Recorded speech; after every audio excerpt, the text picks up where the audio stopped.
बातचीत करें।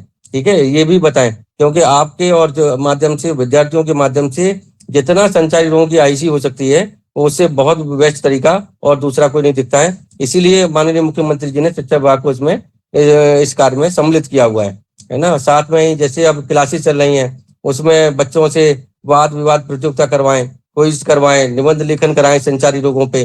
ठीक है, ये भी एक है, तो एक भी एक उनमें जागरूकता आती है, बच्चों में एक नई चीज जानकारी करने की उनमें स्थिति आती है ना। मैंने आपको एक दूसरा बच्चों को क्लोरीनेशन डेमो जानते होंगे आप, जैसे एक क्लोरीन की गोली होती है ना। तो आप जो पीने योग्य पानी होता है ना, हमारा पानी, उसमें एक गोली 20 लीटर पानी में डालेंगे और आधे घंटे के बाद उस पानी को पिएंगे तो वो पानी पीने योग्य होता है। अगर क्लोरीन की गोली नहीं है तो पानी को जो पीने वाला है, तो मतलब जो आपका हैंड मार का पंप से पानी निकाल रहे हैं, तो उस पानी को जो है वो 20 मिनट के लिए बॉईल करें, उसको ठंडा करके उसे पीने योग्य पानी को बनाएं। ठीक है, ये भी है। और साबुन से हाथ धोने के लिए और शौचालय के बाद जो है साबुन से हाथ धोना, खाना खाने से पहले हाथ धोना साबुन से, ये मैं आपको पहले ही अवगत करा चुका हूँ। इस समय मानसून में सबसे ज्यादा महत्वपूर्ण होता है पीने योग्य पानी की व्यवस्था करना। तो इसमें मैं कहूंगा उथले हैंडपंप का पानी बिल्कुल ना पिया जाए। ये बच्चों को साफ साफ संदेश है, उनके अभिभावकों को साफ साफ संदेश है। उथले हैंडपंप का पानी जो है वो हजारों बीमारियों को ला सकता है। तो पानी पीने की व्यवस्था जरूर, जो इंडिया मार्क का हैंडपंप हो वो पानी पिए, और फिर भी अगर पानी कुछ ऐसा लग रहा है डिस्टर्ब सा, तो क्लोरीन का प्रयोग करें या पानी को उबाल कर पिए। इस तरह के कुछ संदेश इन बच्चों को दिए जाएं। साथ ही में जो बच्चे स्कूल में जब आते हैं तो उन्हें फुल आस्तीन की टी शर्ट और फुल फुल पैंट पहनने के लिए बोलिए, है ना। कि आप ऐसा ना हो कि हाफ शर्ट पहन के चले आए, हाफ लोअर पहन के चले आए, ऐसा भी नहीं हो, क्योंकि जितना शरीर का हिस्सा ढका रहेगा उतना ही बेहतरीन रहेगा, है ना। और स्कूलों में आप देखिए वहाँ आसपास कहीं झाड़ी जंगल ना हो, है ना। स्कूलों की साफ सफाई व्यवस्था दुरुस्त रहे, स्कूलों के जो शौचालय हैं उसकी साफ सफाई की व्यवस्था दुरुस्त रहे। स्कूलों में मैंने अक्सर देखा है जो पानी की टंकियां हैं उसको भी सप्ताह में एक बार चेक करवा लें, कहीं उसमें ऐसा तो नहीं पानी काफी लंबे समय से भरा हुआ है, खाली नहीं हुआ है। क्योंकि बहुत सारी टंकियों के जो उनके ढक्कन वक्कन नहीं होते हैं, है ना, निकल जाते हैं, तो वहां भी लार्वा, मच्छर का लार्वा जो पनपता है, वो भी एक अच्छी खासी संख्या में मच्छर पैदावार की जगह बनती है। तो ऐसी इन चीजों पे भी ध्यान देने योग्य बात है ना। और साथ में इसी में और चीज मैं आपको ऐड करूंगा, आप जब सुबह अटेंडेंस लेते हैं तो उसमें नोटिस करिए कि आपके सारे बच्चे स्कूल में विद्यार्थी आ रहे हैं कि नहीं आ रहे, या कुछ ऐसे बच्चे हैं जो कई दिनों से नहीं आ रहे हो, या उनके आसपास के उनके मित्रों से या उनके गार्जियन कैसी तरीके से पता करें कहीं ऐसा तो नहीं है बच्चे कोई बीमार हो, है ना। क्योंकि ऐसे बच्चों को नोटेट करना है, और अगर आपके क्षेत्र का कोई भी बच्चा बीमार हो रहा है तो वहाँ के उस क्षेत्र के संबंधित MOIC का नंबर हमने सौरभ जी को हम प्रेषित कर रहे हैं, तो उनसे बात करके और वहाँ सूचना दीजिए, जिससे कि हमने एक ब्लॉक स्तर पे रैपिड रेस्पॉन्स टीम बना रखी है, जिसमें एक डॉक्टर, एक फार्मासिस्ट, LT और एक हमारा वार्ड बॉय, 4 लोगों की टीम है। वो हमारी टीम वहाँ क्षेत्र में पहुंचेगी, ठीक है, और वहीं उपचार करेगी, जांच करेगी। तो ऐसे बच्चों को भी नोटेट करना है, और उन बच्चों के माध्यम से पूछना भी है स्कूल में कि कहीं आपके क्षेत्र में आसपास तो नहीं कहीं और, जरूरी नहीं है कि वो जो बच्चा आपके यहाँ पढ़ रहा हो वही बीमार पड़े, उसके क्षेत्र के आसपास तो और कहीं बच्चे बीमार नहीं है, तो उनसे भी जानकारी थोड़ा सा कर लें।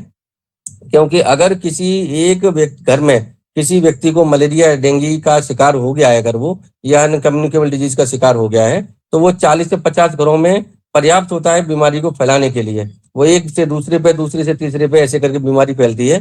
तो हमारी जिम्मेदारी बनती है कि ऐसे बच्चों को हम अवगत भी कराएं और उन्हें उनसे रिपोर्ट भी लें कि आपके क्षेत्र के आसपास, आपके घर के आसपास कोई बीमारी तो नहीं है। अगर इस तरह की बीमारी है तो तुरंत वहां संबंधित MOIC को जरूर अवगत करा दें। और अगर कोई गंभीर व्यक्ति है, गंभीर बीमारी से कुछ लगता है, तो 108 एम्बुलेंस से आप लोग अगर कॉल करके उसको नजदीकी सरकारी अस्पताल में भर्ती करने के लिए भी आप भेज सकते हैं। वहां आपको जाने की आवश्यकता नहीं, सिर्फ 108 पे कॉल करके आप बुला लेंगे और वो उस क्षेत्र से, उस घर से उस मरीज को एम्बुलेंस हमारी ले जाएगी, वहां उपचार कराएगी उनका, है ना। क्योंकि आप लोग नोडल प्रिंसिपल हैं, एक जिम्मेदार व्यक्ति है, तो इन चीजों पर अगर आप लोगों का सहयोग रहेगा तो एक अच्छा ही इसमें प्रभाव पड़ेगा। तो इन चीजों को थोड़ा सा नोट करने की आवश्यकता है। और साथ में अगर कुछ और कोई समस्या लग रही है तो हमारे उन्हीं क्षेत्रों में हमारी आशा वर्कर भी काम कर रही है, उन्हीं क्षेत्रों में हमारी ANM NG भी काम कर रही है। हमारी RBS की टीम आपने देखी होगी, अक्सर स्कूलों में बच्चों को चेकअप के लिए जाती है। आप उनको भी सूचना दे सकते हैं कि कहीं इस तरह की कोई बीमारियों से संबंधित अगर कोई रिपोर्टेड हो रही है तो इनको सूचना जरूर दे दें, क्योंकि हमारे पास सूचना समय से आएगी तो हम तत्काल उसी क्षेत्र में बहुत मतलब अविलंब उसी में क्षेत्र में काम कराएंगे, जिससे कि कोई बीमारी कहीं ज्यादा एक बड़ा रूप ना ले ले। ठीक है, तो ये हम सब आपसे उम्मीदें करते हैं। और मैं इसी में एक चीज और ऐड कर रहा हूँ कि साथ में आपको अभी संज्ञान में होगा, आपके यहाँ भी आपके डीजी साहब ने लेटर जारी करा होगा सचिव स्तर से। एक डायरिया कैंपेन भी इस समय चल रहा है ना, और जो कि 16 जून से स्टार्ट हो गया है और 31 जुलाई तक चलेगा। और इसमें बहुत कुछ नहीं है, इसमें 5 साल से जो छोटे बच्चे हैं जिन घरों में, उन बच्चों की लाइन लिस्टिंग हमारे विभाग से और आंगनबाड़ी आईसीडीएस विभाग से की जा रही है लगातार, है ना। अगर आप लोगों के संज्ञान में इस तरह की कुछ प्रकरण आते हैं तो जरूर हमारी संबंधित आशा को अवगत करा दें, क्योंकि हमने आशा को एक वहाँ डिपो के रूप में तैनात किया है, जिसमें उनके पास पर्याप्त मात्रा में ओआरएस और जिंक का उपलब्धता हमारी बनी हुई है ना। एएनएम के पास भी बनी हुई है, हमारे सीएचओ के पास भी बनी हुई है, तो उनको वो उसी समय मिल जाएगी, दवा भी मिल जाएगी, ओआरएस भी मिल जाएंगे। ठीक है ना, तो ये भी अभियान चल रहा है, तो इसमें भी थोड़ा सा आपसे सहयोग की अपेक्षा की गई है। शासन ने भी इसमें निर्देश जारी करे हैं और हम लोगों की भी अपेक्षा है इसमें आप हम लोगों का थोड़ा सा सहयोग करें, जिससे कि ये भी अभियान, क्योंकि मानसून हमारा जो इस समय स्टार्ट हुआ है और 31 जुलाई तक अच्छा खासा बारिश का मौसम है, अगस्त में भी रहेगा। लेकिन छोटे छोटे, है ना, एग्रीकल्चर विभाग भी है, मतलब और उसमें दिव्यांगजन विभाग भी सपोर्ट कर रहा है, उद्यान विभाग भी सपोर्ट कर रहा है, मतलब 10 से 11 विभाग हैं सपोर्ट कर रहे हैं इसमें। और WHO और यूनिसेफ में जो हमारे डॉक्टर हार्दिक जी हैं और हमारे श्री आलोक वर्मा जी हैं, वो भी पूरी तरीके से इसमें सपोर्ट करते हैं। और हमारी अगर कहीं पे भी कहीं कोई कमी छूटती है तो उन कमियों पे वो हमारा विशेष फोकस कराते हैं और उस क्षेत्र को हम लोग वहाँ पे कमियों को दूर भी करने का पूरा प्रयत्न करते हैं, है ना। तो ये भी उनका एक बहुत अच्छा सा सहभागिता रहती है, तो इसमें बहुत ध्यान देने की आवश्यकता है। और आप लोगों के यहाँ से जो हमें माइक्रो प्लान इस अभियान का मिला है, मैं उम्मीद यही करूंगा कि सभी नोडल प्रिंसिपल जो हैं इस माइक्रो प्लान के अंतर्गत ही सारे काम रूटीन से कराएं, नियमित रूप से कराएं, है ना। हमारी रैंक भी अच्छी रहे, हमारा जिला भी इन बीमारियों से बचा रहे, यही उम्मीद करते हैं। इस अभियान को सफलतापूर्वक संचालित करें और इसी में जो हमारा थर्ड राउंड आएगा वो अक्टूबर महीने में आएगा, है ना। जिस समय आपने देखते होंगे मानसून की वापसी होती है, जाने वाला होता है, वो भी एक मौसम होता है, उसमें भी बीमारियां अच्छी खासी उत्पन्न होती हैं। तो चूंकि अप्रैल में आप देखते होंगे मानसून बदलता है ना, इधर अक्टूबर मानसून जहाँ वापसी होती है, तो ये कुछ हमारे महीने क्रिटिकल होते हैं और इन पे विशेष ध्यान देने की जरूरत है होती है सभी घरों में।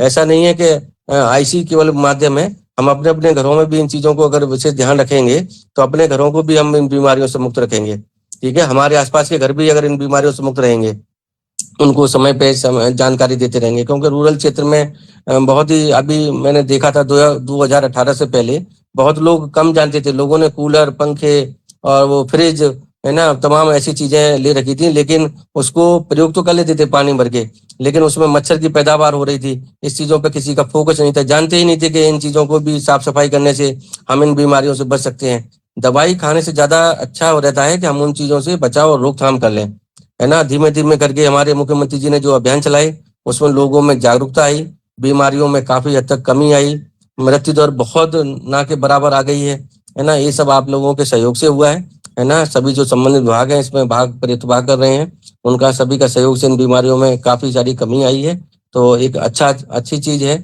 और हम लोग भी बड़ी मेहनत करके इस चीजों को आगे रखते हैं। और हम भी जहाँ से भी, हम आपको यकीन बताते हैं कि हमें अगर कहीं से भी एक बुखार का, मलेरिया का भी केस अगर मिलता है ना, हम उस क्षेत्र में लगातार काम करते हैं, है ना। और उस क्षेत्र को बिल्कुल एकदम सेटिस्फाई कर देंगे कि हाँ कहीं पे भी कोई बीमारी आगे ना फैले। जिन जिन क्षेत्रों में अभी हमें केसेस रिपोर्टेड हुए, है ना, उन केसों में, उन क्षेत्रों में हमने खुद भी, हम व्यक्तिगत भी गए हैं, हमारी पूरी मेडिकल की टीम भी गई है और उन्होंने बेहतरीन काम करा, है ना। और अच्छे से ये सब काम चलाया, तो उन बीमारियों को हमने वहीं का वहीं रोक लिया है।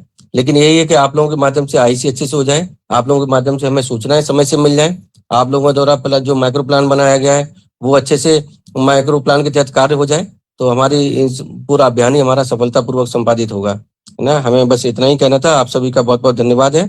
और मैं श्री आलोक जी से कहूंगा, यूनिसेफ जी से, यूनिसेफ अगर वो जुड़े हुए हैं तो इसमें दो शब्द अगर कुछ अपना विशेष बताना चाहें तो प्लीज बताएं, श्री आलोक वर्मा जी। हाँ जी, थैंक यू लोकमान जी। आपने सारा कुछ बता दिया, मेरे लिए कुछ नहीं रखा, लेकिन बस मैं यही कहूंगा जितनी अच्छी हम लोगों की ट्रेनिंग हुई है आज, हमें जरूर 100% इसका लाभ मिलेगा। आगामी जो जुलाई में चरण हमारा ये चलेगा, इसमें हमें 100% लाभ मिलेगा। इतनी अच्छा आप लोगों ने बताया। आपने बताया वैसे ही आप लोग जैसा इन्होंने कहा अगर ऐसा करेंगे तो 100% हमें सफलता मिलेगी, है ना। तो आप लोग को बहुत बहुत धन्यवाद जो आप लोग समय से जुड़े इस टाइम, है ना। और ये एक्चुअली में घर पे रहने का टाइम है, तो मैं ज्यादा देर नहीं लूंगा, आपको खत्म करता हूं। मैं मेरी तरफ से बस इतना ही था। धन्यवाद जी। सौरभ जी, अगर आपका किसी को कुछ पूछना आपका हो नंबर तो बता बताएं। दीजिए।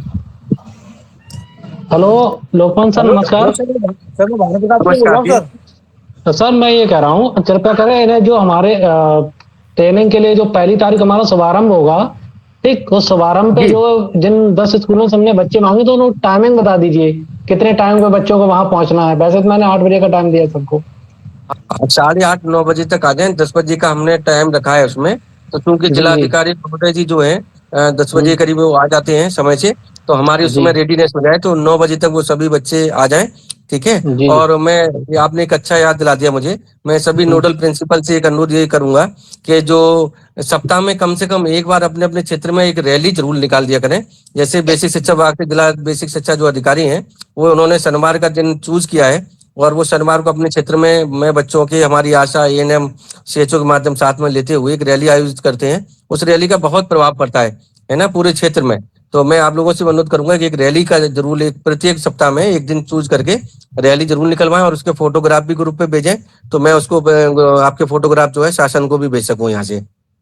ठीक है जी। और 1 तारीख को आप लोग अपने अपने क्षेत्रों में भी जो है जितने भी हमारे नोडल प्रिंसिपल हैं वो भी रैली आयोजित करें। जैसे मुख्यालय जिला स्तर पे भी होगी, ब्लॉक स्तर पे भी होगी, तो वहाँ एमओएचसी से कम्युनिकेट कर लें, तो उनके साथ भी एक रैली का आयोजन करा लें, तो बहुत ही बेहतरीन एक अभियान आरंभ होगा हम लोगों का। ठीक है सौरभ जी। ठीक है, और मैं एमओआईसी की लिस्ट आपको शेयर करता हूँ। ठीक है, तो उनको प्लीज प्रोवाइड करा दीजिएगा। ठीक है। हाँ हाँ सर, आप इसी ग्रुप ओके में डाल दीजिए सर, संचारी रोग वाला जी। सेकेंडरी का एजुकेशन वो मैंने बनाया, उसी ओके में आप कर दीजिए पोस्ट। ओके ओके ठीक ओके, है सर। थैंक यू, आप सभी का हेलो बहुत सर। बहुत हेलो धन्यवाद। सर मैं भानु। हेलो सर मैं जी एक भानु बोल क्वेरी है रहा था। मेरी सर जी। जी बताएं हेलो। ना, बताएं बताएं आप। मैं ये जानना चाहता हूँ ये मीटिंग जो बताई है आपने 28 तारीख की डीएम साहब जो ले रहे हैं, जिसमें हम लोगों को भी प्रतिभाग करना है क्या, नोडल नहीं नहीं प्रिंसिपल्स उसमें, को? नहीं नहीं उसमें डीआईओ साहब को प्रतिभाग करना है। जिला अच्छा स्तरीय बैठक ठीक। है। लेकिन आप ठीक है लोगों को ठीक। जो है एक ब्लॉक स्तर पे हर जी शनिवार को एक बैठक हुआ करेगी, है ना, खंड विकास अधिकारी महोदय की अध्यक्षता में। उसमें हमारे एमओआईसी वेटनरी ऑफिसर सीडीपीओ हैं और एबीएससी साहिबान हैं। ठीक है, उसमें वो प्रतिभाग करेंगे। तो मैं उम्मीद करूंगा कि उस बैठक में आप लोग प्रतिभाग करें, और उसमें ओके जो भी कुछ कमियां हो तो उसमें शेयर करें, और उस कमियों को हम लोग दुरुस्त कर लें उसमें। ठीक है जी। Okay, thank you thank you. Okay, hello नमस्कार जी। जी हेलो। जी जी सर बताएं मैं आप। यूनिसेफ अलीगंज से बोल रहा था सर। मैं जी ये बताएं जानना बताएं चाह रहा आप। था अलीगंज से कितने नोडल प्रिंसिपल जुड़े हुए हैं सर। हाँ सौरभ जी, अभी हमको लिस्ट अपडेट करेंगे, है ना। उन्होंने कहा था जूम मीटिंग शुरू होने से पहले कि जी 15 मिनट के बाद वो शेयर करेंगे। तो हम अभी श्री आलोक वर्मा जी को उपलब्ध करा देंगे, तो वो आप लोगों को मिल जाएगी। ठीक है। ठीक है सर। Okay sir. ठीक है Saurabh ji, please list provide करा दीजिएगा। ठीक है। जी सर, जी डॉक्टर सर, साहब आपने विद इन बताया था 15 मिनट छत्तीसगढ़ में प्रोवाइड पार्टियों कराता को। हूँ सभी को। ओके। ठीक है सर, या फिर मेरा नंबर लिख लीजिए, 70 37 94 39 45। आप 15 मिनट बाद कॉल कर लीजिए, मैं सभी को उपलब्ध करा दूंगा। 70 37 70 37 94 जी 39 45। 39 45। ठीक है, थैंक यू सर। ठीक, वेलकम। ओके, आप सभी का बहुत बहुत धन्यवाद। Thank you. धन्यवाद सभी का, मीटिंग समाप्त की जाती है। Thank you. Thank you sir. Thank you sir. Hello. 70 37 45 39 आगे सर, 2 डिजिट क्या है? 70 37 94 39 45। मैम मैंने अभी आपको कॉल किया था सेम नंबर से। अच्छा अच्छा, okay okay sir. Thank you.